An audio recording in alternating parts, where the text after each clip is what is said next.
This is Prague, and this is night 3 of Most Haunted Live. Tonight we journey outside of the city to the ancient and foreboding fortress that is Castle M.H.L.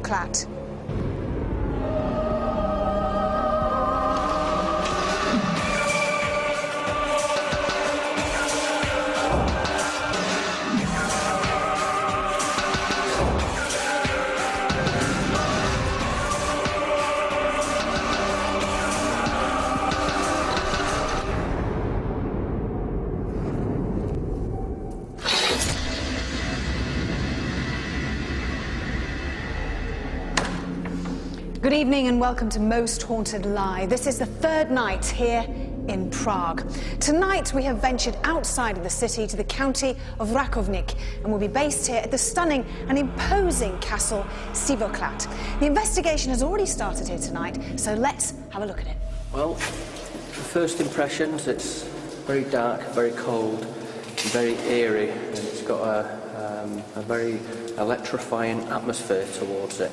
I don't know quite what to expect just yet. What about you, Cam? Well, no, we come in there's a hole in the wall that they've made for this. This is new, yeah. So, can you see up the top there? You probably can't see. I can't really. Shine your torch, mate, if you've got it. Let me just zoom in a second, just to focus up. Right, I can see the hole there. Sorry, Fred. I've got the hole. Now, how high is that during this? 50 foot? Easily, yeah. Well, they would have put people through that and they'd hit this floor where it was designed to break legs and arms and stuff. And that was it. It's new yet. It needs to be forgotten. So, is this the original floor, do you think? No, this will be a new floor.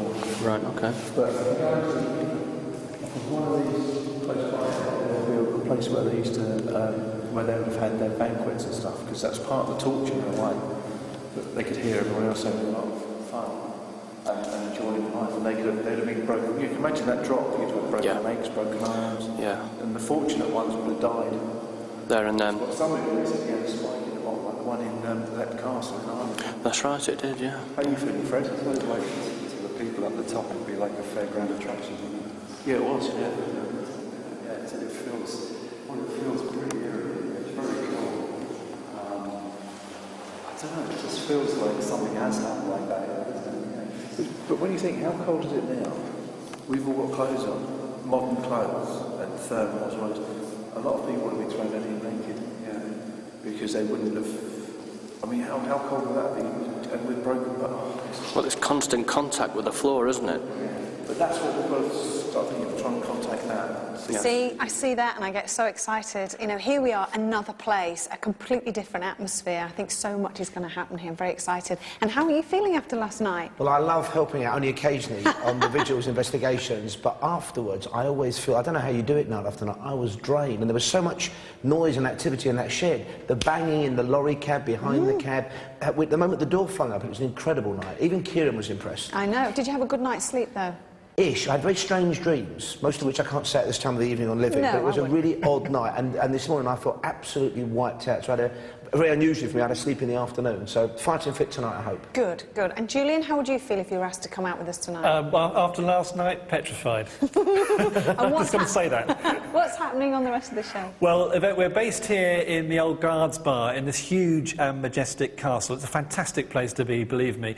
And Yvette and I will have a chat in just a few moments' time. But first, here's what's coming up in the first hour.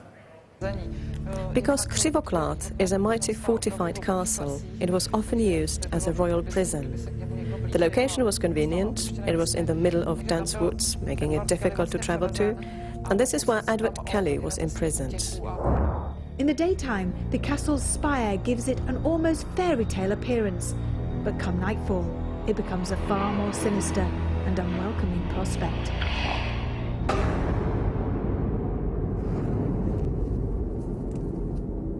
So 4 hours ahead here in this amazing castle, but let's look back first before Yvette and I have a chat on last night's dramatic events in the old Waterworks in Prague. I've just heard noises. There's something there. Who's there? Where are you? Oh, what was that noise? What the hell was that? Oh, I heard that. What were you hearing? Loud and clear, I heard a breath.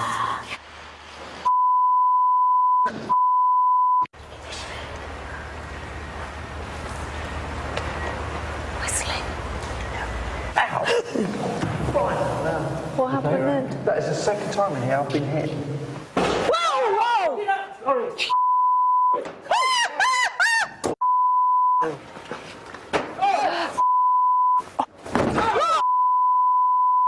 Somebody pushed me to one side then. Jesus!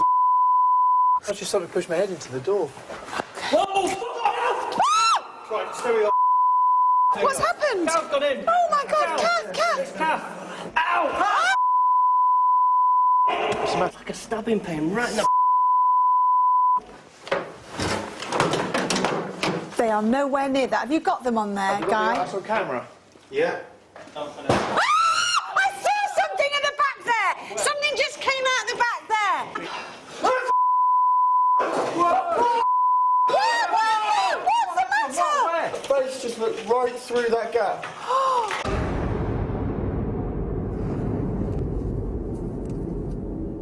An eventful night at the Waterworks in Prague, and Yvette joins me now to talk more about that. Hi, Yvette. Hello. The bleeper was busy.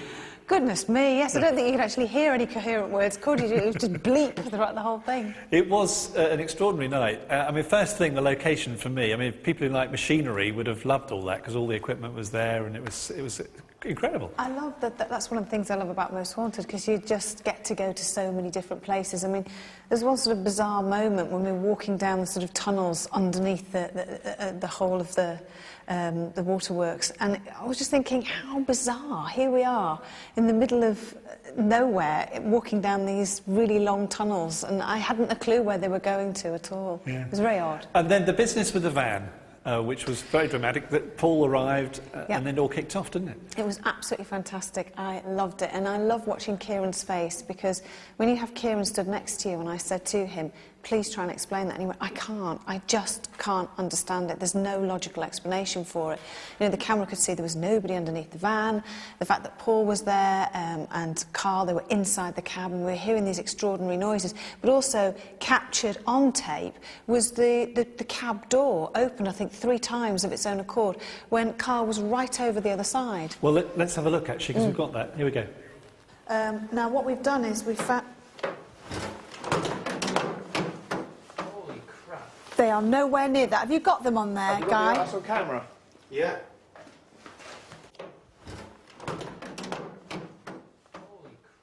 They are nowhere near that. Have you got them on there, Guy? Guy? That's on camera. Yeah. But it's not... You're all right, you're all right, you're all no, right. I'm fine, I'm absolutely fine, yeah. So anyway...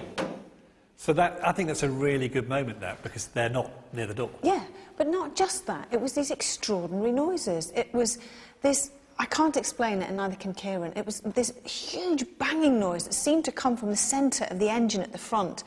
And then it would move round to the back, sometimes the doors. No one could really pinpoint where the noise was coming from. And for me, that was absolutely extraordinary. I've had so many texts and emails saying, oh my goodness, what was that? I don't know what it was, but it was fantastic. We had several sightings on Interactive, actually, when that was happening. People could see things happening around the van, which is significant, isn't it? And I definitely saw a black shadow, a dark shadow of what I can only describe as an arm coming out the side. I think Simon and Stuart saw a figure, and then Simon just completely freaked because he saw a face through the window of that cab. And of course, our lovely medium, she was actually describing this gentleman that was there and wanting to have a bit of a giggle and a laugh, and he certainly achieved that. Yeah. When the Ouija board session was happening, by the way, someone texted in to say they could hear the word yes said very slowly during that, that's which is another interesting. thing. Yeah. Well, was that for that Ouija board? I mean, but I might add a beautiful Ouija board done with all the check on Very it. lovely Ouija board, but I think we're going to have to can it, because I tell you why. I don't know whether we've made it incorrectly or something, but the glass doesn't seem to be moving. So what I've done tonight is I've brought the Old Faithful in. Okay. Great big... It's been everywhere with us. That Ouija board has been thrown off things, the legs have fallen off it, but it does seem to work, and it's just a very simple board. Now, let's hope and see if it works tonight. Well, the vigils have already been going on, as we know, and Leslie, Matt, Simon, Chris